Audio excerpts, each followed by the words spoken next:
बिस्मिल्लाहिर्रहमानिर्रहीम। Dear students, मैं उम्मीद करता हूँ कि आप सब लोग खैरियत से होंगे। I am Mohammad Ishan यकूब।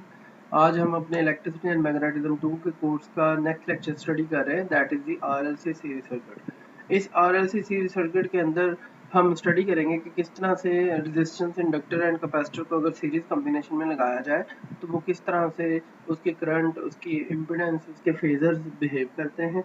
और जैसा कि आप जानते हैं, पिछले लेक्चर के अंदर हमने डिस्कस किया था कि आर, एल और सी के पॉसिबल कॉम्बिनेशन स्टडी किए थे।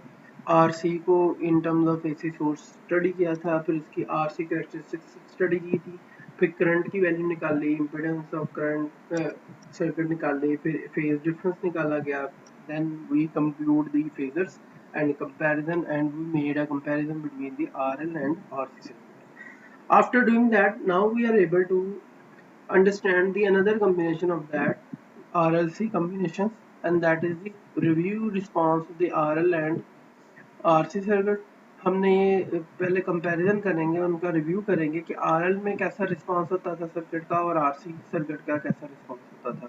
After that we want to conclude the RLC circuit characteristics. उसके बाद हम करंट के बारे में बात करेंगे कि आरएलसी सीरीज सर्किट के अंदर अगर हम रेजिस्टेंस, इंडक्टर और कैपेसिटर को सीरीज में लगा दें तो करंट कैसे होगा, इम्पीडेंस कैसे होगी सर्किट की, फेज डिफरेंस कैसे निकाला जा सकता है, फेजर्स कैसे निकाले जा सकते हैं। तो आज के लेक्चर के अंदर हम इन बुनियादी बातों के ऊपर बात करेंगे। इन सारी बातों को स्टार्ट करने से पहले थोड़ा सा रिव्यू देखते हैं जो हमने पिछले पॉसिबल कॉम्बिनेशंस के हिसाब से बनाया हुआ था। जैसा कि आप जानते हैं, हमारे पास तीन तरह के एलिमेंट्स हैं, circuit elements. Inductor, we have resistance and we have capacitor. So we have two combination scheme हमने पढ़ी है, जिसके अंदर हम दो दो के कॉम्बिनेशन बनाते थे, आरएल सर्किट और फिर आरसी सर्किट बनाते थे। ये इतना हिस्सा हम कवर कर चुके हैं अपने लेक्चर्स का। Now we are going towards the three combination scheme. हाँ, ये तीन कॉम्बिनेशन की स्कीम है जिसके अंदर इंडक्टर, रेजिस्टेंस और कैपेसिटर जो है वो ऐड किया जा सकता है, और इसको हम देखते हैं कि इसको हम आरएलसी सर्किट का नाम दिया जाएगा। इनके अंदर तीनों के तीनों कॉम्बिनेशन जो है वो इस्तेमाल किए जा रहे हैं और आरएल सर्किट है। आरएल सर्किट की फर्दर जो है वो दो कॉन्फ़िगरेशन है हमारे पास। एक है सीरीज कॉम्बिनेशन है और एक आपके पास क्या है, पैरेलल कॉम्बिनेशन। तो आज के लेक्चर के अंदर हम अपनी पहली कॉन्फ़िगरेशन की बात करेंगे, that is called the series configuration या सीरीज कॉम्बिनेशन। अगर रेजिस्टेंस, इंडक्टर और कैपेसिटर तीनों को अगर हम सीरीज में लगा दें तो उसका रिस्पांस कैसा होगा। आजकल बेसिक लेक्चर जो है वो इन बातों के ऊपर मुश्तमिल है। इन तीनों को इकट्ठा करने से पहले हम अपने आरएल और आरसी सर्किट की कैरेक्टरिस्टिक्स को स्टडी करने की कोशिश करते हैं। अगर इंडिविजुअली देखा जाए तो हमने पढ़ा था, अगर रेजिस्टर हो इसी सोर्स के साथ तो उसका करंट जो होता है वो बगैर किसी फेज डिफरेंस के पाया जाता है। जैसा कि आप जान सकते हैं, इनपुट अगर वी नॉट, ड्राइविंग वोल्टेज अगर V not sine omega t है तो आई आर जो है I naught sine omega t होगा। Similarly if we have inductance, inductor जो है अगर वो लगा हुआ है सिंपल, तो इसका मतलब हमारे पास जो करंट होगा इट कुड बी, इंडक्टर्स के अंदर वोल्टेज लीड करते हैं और करंट लैग करता है, तो there is a lag of phase difference -π/2, आप देख सकते हैं इजीली। कैपेसिटर है, कैपेसिटर के अंदर करंट जो है वो लीड कर रहा होता है और वोल्टेज लैग कर रहे होते हैं। So it's a very simple thing कि यहाँ पे अब आपका जो करंट है वो +π/2 से आगे है और वोल्टेज -π/2 से पीछे।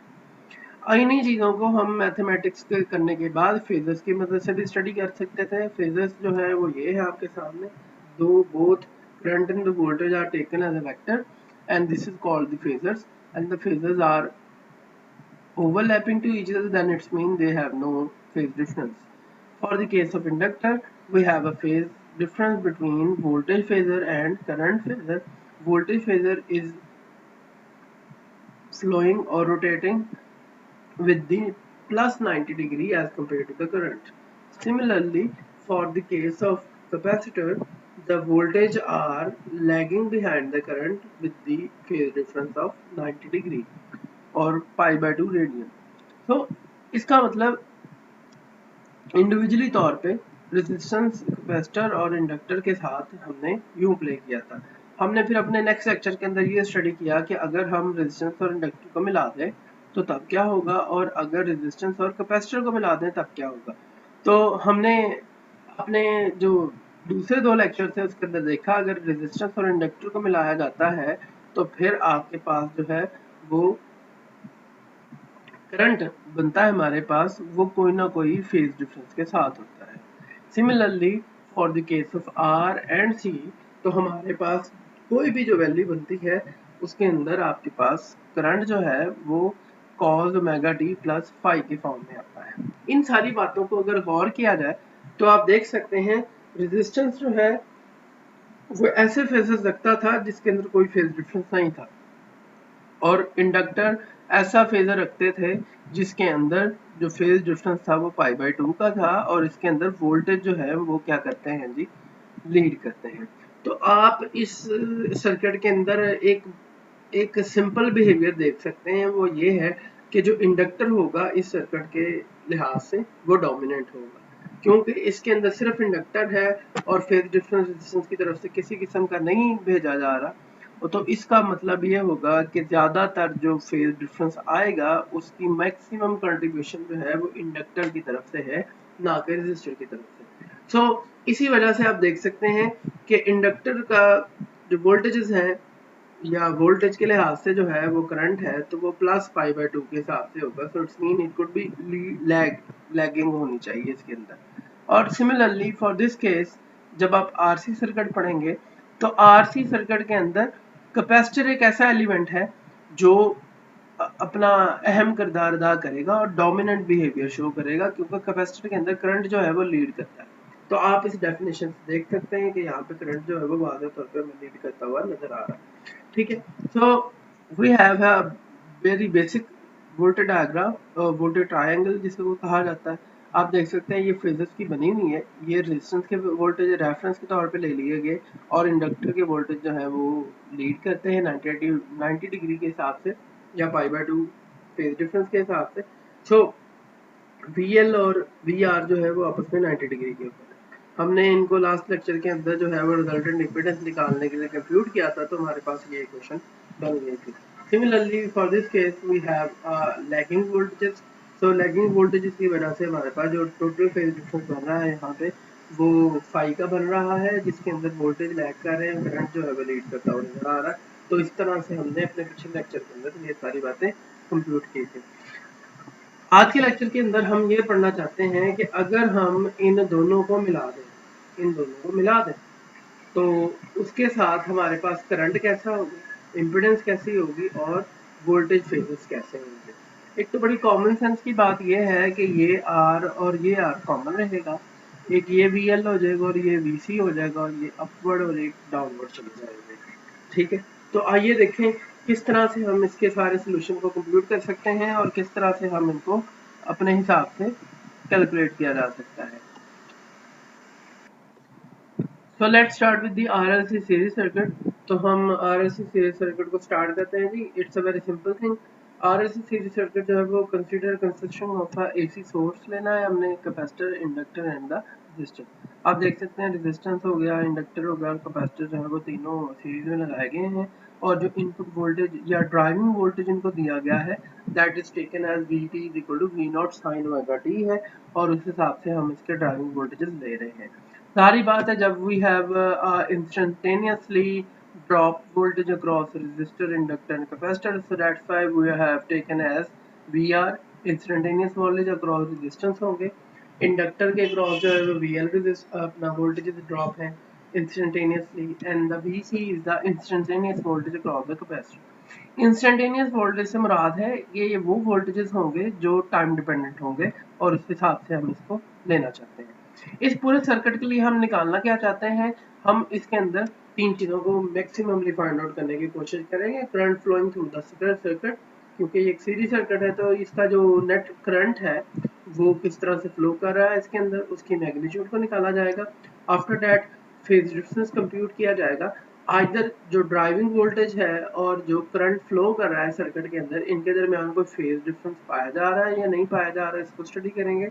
And the overall opposition of the circuit in flowing the current के impedance जो है वो होती है total resistance और या total opposition plus resistance of the circuit, जिसे हम दूसरे अल्फाज में impedance plus is equal to the reactance and impedance of the circuit, resistance and impedance of the circuit जो है उसके मुताबिक इसको कंप्यूट किया जाएगा।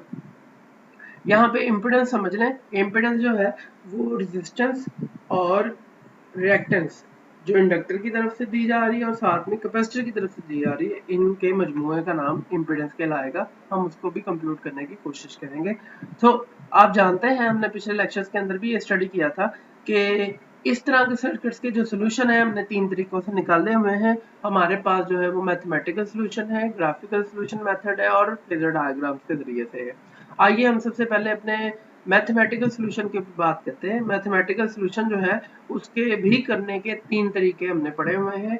हमने इसके मुताबिक अव्वल तो हमने 2 तरीकों के ऊपर भी बात की है, तीसरा जो तरीका है हमने वो भी स्टडी किया था, किया जा सकता है। जो सबसे पहला मेथड है वो बहुत आसान है, it is called the trigonometric approach, जिसके अंदर हम ट्रिग्नोमेट्रिक आइडेंटिटीज लगाते हैं और अपने करंट को सॉल्व कर सकते हैं। दूसरा तरीका जो है that is the differential analysis या फिर डिफरेंशियल मेथड अप्रोच, जिसके अंदर हम डिफरेंशियल इक्वेशंस बना के और उसको सॉल्व किया जाता है। तीसरा वो मेथड है जो हमने अभी तक डिस्कस ही नहीं किया, ना ही पढ़ा है, but it is very simple, but हमारे कोर्स के हिस्सा नहीं था तो इसलिए हम इसको स्किप कर दिया। That is related to the complex analysis, और उसके अंदर हम एक साइन या कॉज को in terms of exponent imaginary part के हिसाब से लिखते हैं, जिसका आपने सुना होगा ऑयलर आइडेंटिटीज के हिसाब से, तो उस तरह से किया जा सकता है, तो वो काम और आसान हो सकता है। तो उस हवाले से देखा जाए तो हम अपने इस लेक्चर के अंदर सिर्फ 2 मेथड्स के ऊपर फोकस करें, that is the first method is trigonometric approach और trigonometric analysis. So let's start with that. किसी भी इस तरह के सर्किट को जिसके अंदर वोल्टेज और करंट का ताल्लुक हो और सीरीज में लगाया गया हो, तो आप आसानी से, और वो क्लोज लूप शेप के अंदर हो, तो आप आसानी से इसको एक सिंपल मेथड के जरिए केवीएल किरचॉफ वोल्टेज लॉ के जरिए से कंप्यूट कर सकते हैं। So according to the KVL we have a equation here, that is the voltage drop across resistance plus voltage drop across inductor plus voltage drop across capacitor is equal to the total voltage provided to the system। ये applied voltages हैं और ये consumed voltages हैं, इनका सम हमेशा बराबर होना चाहिए किसी भी क्लोज लूप के अंदर। ये केवीएल किरचॉफ वोल्टेज लॉ कहलाता है। हमने इसके मदद से ये सबसे पहला काम किया। दूसरा काम ये है कि आपको पता होना चाहिए कि वी आर, वी एल और वी सी जो है इसके रिलेशंस क्या है। जिस तरह हमने पहले पिछली स्लाइड्स के अंदर देखा था कि वी आर, वी एल और वी सी जो है, V R stand for I R, similarly V L stand for the I L and इसकी रेजिस्टेंस, और इसकी रेजिस्टेंस हमने पढ़ी हुई है रिएक्टेंस की फॉर्म में होती थी, तो it is called as XL. इसकी रेजिस्टेंस जो है वो हमारे पास आएगी XC की फॉर्म में। So we have here by putting the values we get IR R plus IL XL plus IC XC is equal to V naught sin omega t। हमने just इसके ऊपर सिंपल ओम लॉ फॉर्म अप्लाई करना शुरू कर दी। हमें IR का पता होना चाहिए, IL की वैल्यूज को और IC की वैल्यूज का पता होना चाहिए।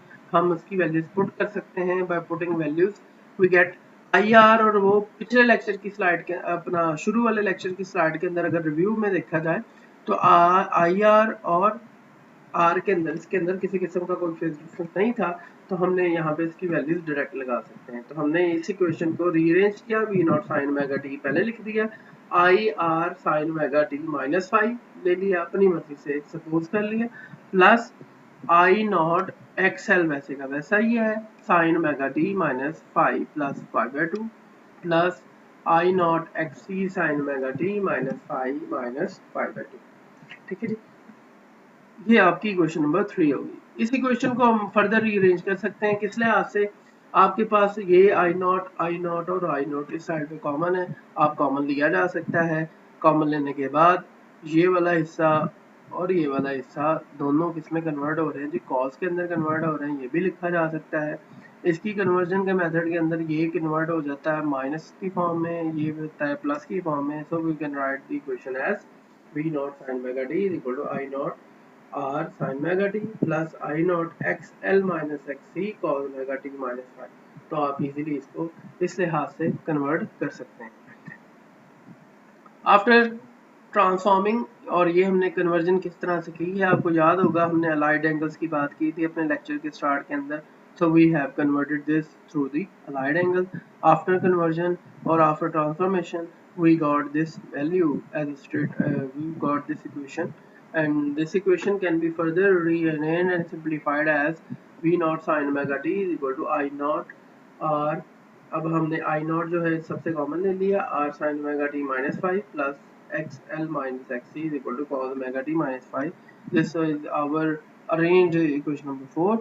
तो ट्रिग्नोमेट्रिक आइडेंटिटी जो है हमने पिछले लेक्चर्स के अंदर भी इस्तेमाल की थी, इसमें दोबारा इस्तेमाल करते हैं। वेरी सिंपल कि a sin omega t plus phi is equal to a sin omega t plus b cos omega t, where a जो है a square plus b square होना चाहिए, phi जो है tan inverse b over a होना चाहिए। तो it's a very simple thing here.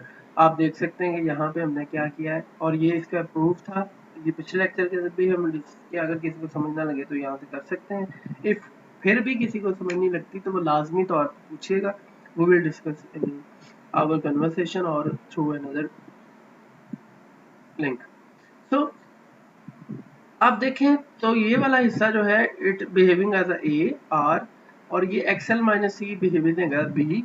तो आप लिख सकते हैं V not sine omega t is equal to I naught A square plus B square. तो ए की जगह आर आ गया और बी की जगह एक्सएल माइनस सी आ गया, and we have sine omega t as a 5। So ये कन्वर्जन यहाँ से की जा सकती है। So we convert the whole equation and we arrange the equation V not sine, और साइन ओमेगा टी से साइन ओमेगा टी कट सकते हैं, हमने काट दिए। v is equal to V naught R square plus XL minus X से ये equation number हमारी 6 आ। इसको फर्दर रीअरेंज किया जा सकता है, और रीअरेंज करने के साथ हमारा करंट निकल आया, और ये करंट की पीक वैल्यू निकल रही है। इसके अंदर कोई इंस्टेंटेनियस वैल्यूज नहीं है, बल्कि पीक वैल्यूज दी जा रही हैं। इसको रीअरेंज कर दिया। अगर ओम लॉ की डेफिनेशन को देखा जाए, अगर ये करंट है और ये वोल्टेज है, तो ये should be this denominator should be known as the overall resistance of the circuit.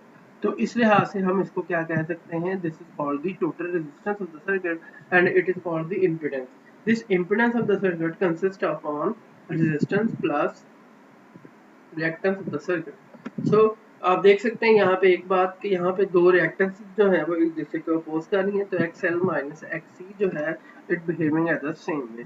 तो फेज जो है किस तरह से निकाला जा सकता है, बहुत सिंपल अंदाज है। बी की वैल्यू ली है आपने बी, और ए की वैल्यू पुट करनी है। तो it's a very simple way. तो यहाँ पे आप बी ओवर ए लिखेंगे, तो आप बी की वैल्यू हमने एक्सएल माइनस सी ली है, ए की वैल्यू आर ली हुई है, तो XL minus C over R आ जाएगा। We got the phase of the angle. तो ये हमारा पहला मेथड है जिसके अंदर हमने ट्रिग्नोमेट्रिक सिर्फ एक आइडेंटिटी इस्तेमाल करनी है, और हमारे पास जो है ये पूरा सोल्यूशन निकल आता है। अब हम अपने दूसरे मेथड की तरफ चलते हैं, that is also very simple. इसके अंदर बड़ा सिंपल तरीका है कि आपने वही सर्किट लेना है और वही वोल्टेजेस हैं जो ड्राइव कर रहे हैं। सिर्फ और सिर्फ इस दफ़ा हमने एक डिफरेंट वोल्टेज अप्रोच इस्तेमाल करनी है जिसके अंदर डिफरेंशियल इक्वेशंस इन्वॉल्व हो जाती हैं। हर एक के अपने अपने खसूसियात हैं with respect to the voltage and current response. So यहाँ पे वी आर आई आर को ले रहा है जी, वी एल जो है L D I over D T को ले रहा है, V C is equal to Q is a function of time over C is the capacitance है, और उसको ले रहा है। तो इसको अगर हम रीअरेंज करें डिफरेंशियल इक्वेशन अप्रोच के जरिए से, तो according to the KVL again V R V L plus V C is equal to V into T है। अब इस इक्वेशन के अंदर हम ये तीन वैल्यूज उठा के पुट करने की कोशिश करेंगे। हमने पुट किया तो we got I R plus L D I over D D plus Q is a function of T over function of T time and capacitance is equal to V not sine omega T आ जाएगा। This is equation number 2। After doing this equation number 2, after writing this equation number 2, we have to convert into the differential form. तो आप देख सकते हैं कि ये differential form के अंदर कन्वर्टेड ऑलरेडी है, D I over D T है, ये आई है और ये क्यू है। तो द सबसे जो छोटी वैल्यू है इट्स बेसिकली द क्यू। तो अगर हम इसको सॉल्व करना चाहते हैं तो इसका मतलब ये है कि हमें किसी एक सिंगल वैल्यू वेरिएबल के अंदर इसको कन्वर्ट करना होगा इस क्वेश्चन को, और वो क्यू के हिसाब से की जा सकती है, क्योंकि क्यू जो है उसका अगर टाइम डेरिवेटिव लिया जाए तो वो आई बनता है, और अगर आई का टाइम डेरिवेटिव लिया जाए तो वो D I over D T बनता है। तो इसका मतलब ये है कि आप क्यू के वाले से इसको अगर करें तो आप ज़्यादा फंडामेंटल क्वांटिटी को कंप्यूट कर सकते हैं। So similarly we compute that dq over dt is equal to I और q प्राइम लिखा जा सकता है, and d2q/dt² is equal to di/dt और q डबल प्राइम लिखा जा सकता है। सो इक्वेशन नंबर 2 जो है वो लिखी जा सकती है इस फॉर्म के अंदर।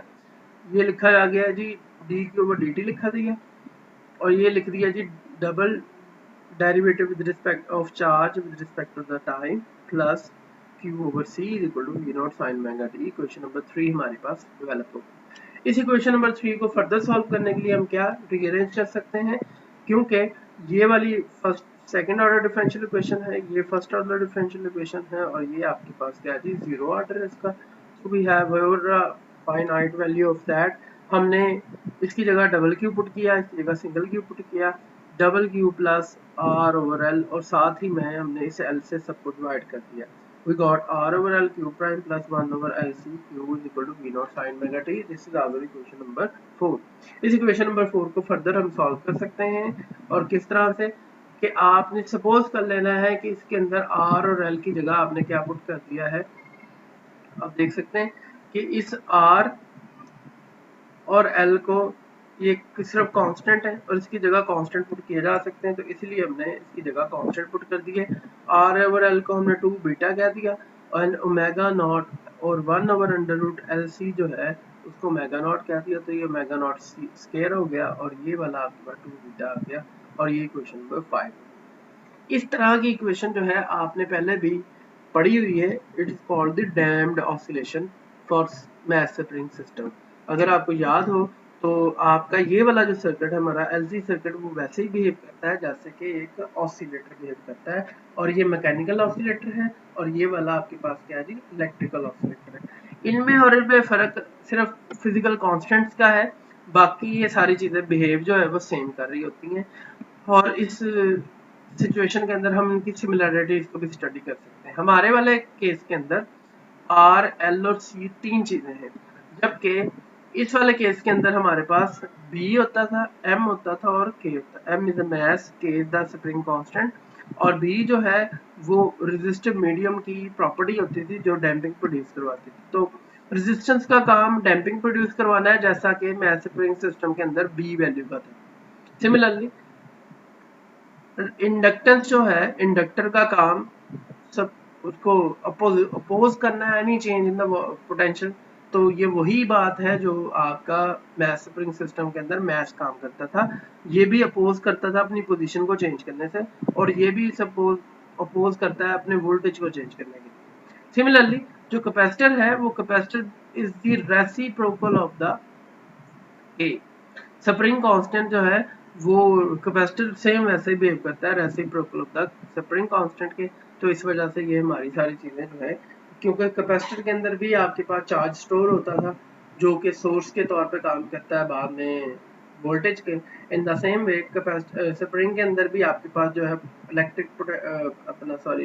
Mechanical potential energy in the form of spring elasticity store हो जाती है। इसकी स्टोरेज की वजह से ये दोबारा से सिस्टम को रीगेन करवाता है energy, so that's why they are behaving as a same.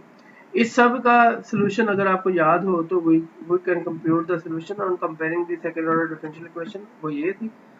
यहाँ पे अगेन आप यही काम कर सकते हैं कि आप इस क्यू फैक्टर इंटीग्रेशन फैक्टर लें और इनको पूरे इक्वेशन के साथ मल्टीप्लाई कर दें और उससे ये इक्वेशन सॉल्व की जा सकती है। एक तरीकाकार ये है। दूसरा तरीकाकार ये है कि आप कोई भी एक्सपेरिमेंट सॉल्यूशन सपोज कर लें और उसकी वैल्यूज यहाँ पे पुट कर दें और आप देख सकते हैं यहाँ से आपके पास क्या जी वैल्यूज निकल आएंगी।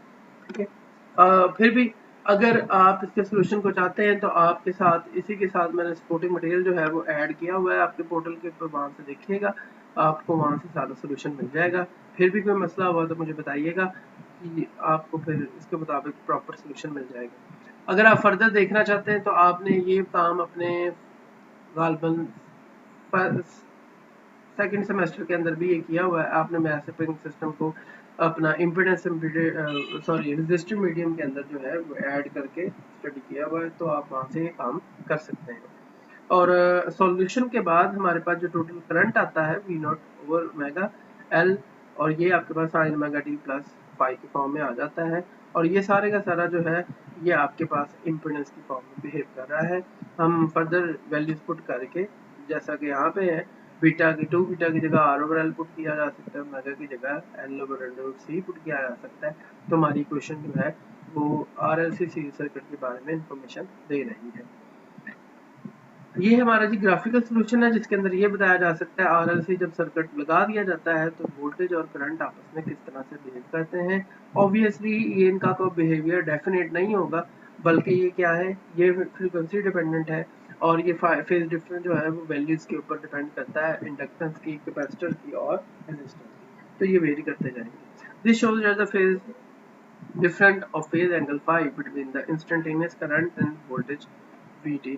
तो ये वोल्टेज की वैल्यू दी गई है जो साइनसॉइडल है, ड्राइविंग वोल्टेजेस है, और ये current produce through the whole circuit है, और ये आपस में फेज डिफरेंस रखते हैं। और ये फेज डिफरेंस जो है वो बहुत सारे फैक्टर्स, फ्रीक्वेंसी के ऊपर डिपेंड करता है, आपकी इंडक्टर, कैपेसिटर और रेजिस्टेंस की वैल्यूज के ऊपर डिपेंड करता है। Now we are able to understand the phasor diagram for RLC series circuit। बहुत ही आसान है। हमने करना क्या है, हमने स्टेप बाय स्टेप R के फेजर को लेना है, और ये सबसे पहले R का फेजर है। इसके अंदर दोनों एक दूसरे के क्या करंट और वोल्टेज पैरेलल होते हैं, तो बहुत आसान है। ये क्या है जी, आपके पास इंडक्टर का फेजर है। इंडक्टर के फेजर के अंदर वोल्टेज लीड कर रहे होते हैं और करंट जो होता है वो लैग करता है। कैपेसिटर के फेजर के अंदर जो है वो करंट लीड कर रहा होता है और वोल्टेज क्या करते हैं, लैग करते हैं। अब हम अपने मौजूदा या प्रेजेंट लेक्चर के अंदर ये स्टडी करना चाहते हैं टॉपिक के अंदर कि जब आर, एल और सी इकट्ठे होंगे तो तब कैसा फेजर बनेगा।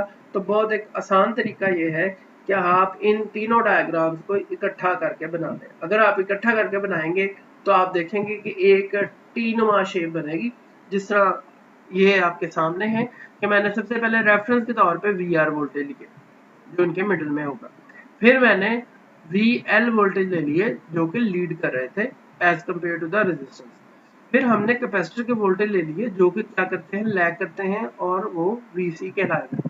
अगर गौर किया जाए तो ये 90 डिग्री ज्यादा आगे है और ये 90 डिग्री पीछे है, और ये सारे के सारे क्या चल रहे हैं, काउंटर क्लॉकवाइज चल रहे हैं, तो इसलिए ये कभी भी आपस में एक दूसरे को चेंज नहीं कर सकेंगे और इतना फेज डिफरेंस रहेगा।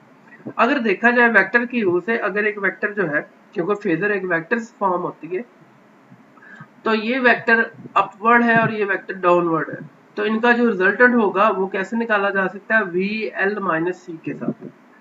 क्योंकि ये दोनों एक दूसरे के एंटी पैरेलल है और ऑपोजिट है, तो हम इन दोनों को क्या कर सकते हैं, इनका नेट रिजल्ट निकाल सकते हैं। तो सिमिलरली हमने क्या किया, हमने इनका नेट रिजल्ट लिख दिया VL माइनस C।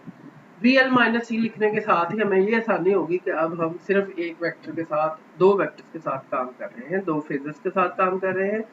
अब ओवरऑल क्या किया जाएगा, again we want to compute the total voltage of the system. वो कैसे निकाले जा सकते हैं, हम वो फेजर डायग्राम्स के जरिए से निकाले जा सकते हैं। तो क्या किया जाएगा, हेड टू टेल रूल लगाया जाएगा। ये हेड टू टेल रूल के अंदर इस वेक्टर को हम ट्रांसफॉर्म कर रहे हैं और ये वेक्टर ट्रांसफॉर्म होकर यहाँ पे लिख दिया गया।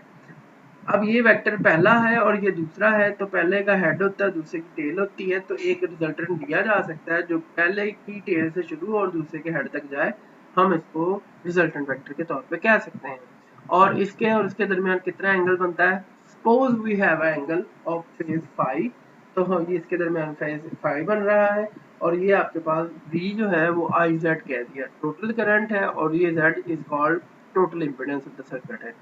ये एक्स एक्सिस मीन जो से ये बेस है, ये आपके पास परपेंडिकुलर और ये हाइपोटेनस है, ये एक राइट एंगल ट्रायंगल है, तो आप इसको वोल्टेज ट्रायंगल ज्यादातर मशहूर है फेजर्स के लिए कहते हैं। तो हमारे पास फेजर की वोल्टेज ट्रायंगल डेवलप होगी। पैथागोरस थ्योरम जो है उसको, पैथागोरस थ्योरम अप्लाई करने के साथ ही हम क्या कर सकते हैं, हमें अननोन वैल्यूज को निकाल सकते हैं। तो हमने क्या किया, हमने पैथागोरस थ्योरम अप्लाई किया and we got that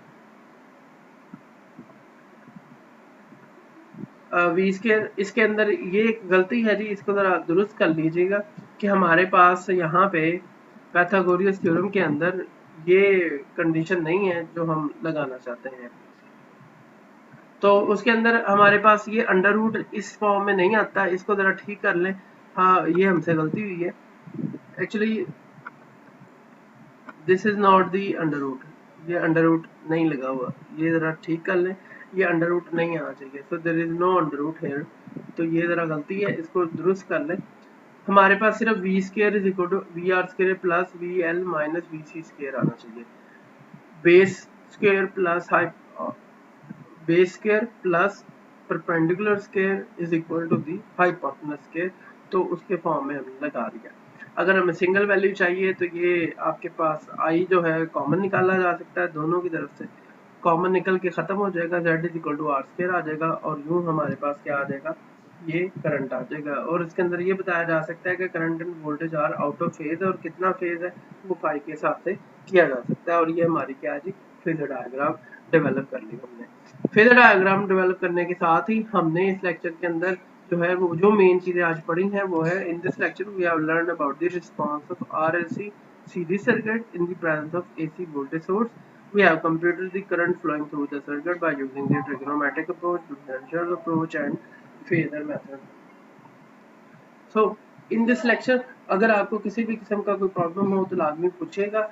in the next lecture we will talk about the RLC parallel circuit. हम अपने कॉम्बिनेशंस को पैरेलल फॉर्म में लगाएंगे और फिर देखेंगे कि किस तरह से आरएलसी पैरेलल सर्किट जो है वो डेवलप किया जा सकता है। Characteristics of RLC parallel circuit, current, voltage, current, impedance, phase difference and phases को हम स्टडी करेंगे। इस लेक्चर के अंदर किसी भी किस्म के कोई क्वेश्चन हो, आपका कोई इशू हो, डिस्कशन करना चाहते हो, तो we are welcome in our interactive session. इसके अंदर हम व्हाट्सएप के ऊपर बात कर सकते हैं, जूम मीटिंग के अंदर बात कर सकते हैं, एंड यूट्यूब कमेंट सेक्शन के अंदर भी बात की जा सकती है। मैं उम्मीद करता हूँ कि आपको इस लेक्चर की अंडरस्टैंडिंग और समझ आई होगी। फिर भी किसी किस्म का कोई आपको प्रॉब्लम हो तो लाजमी पूछिएगा। अल्लाह हाफिज़।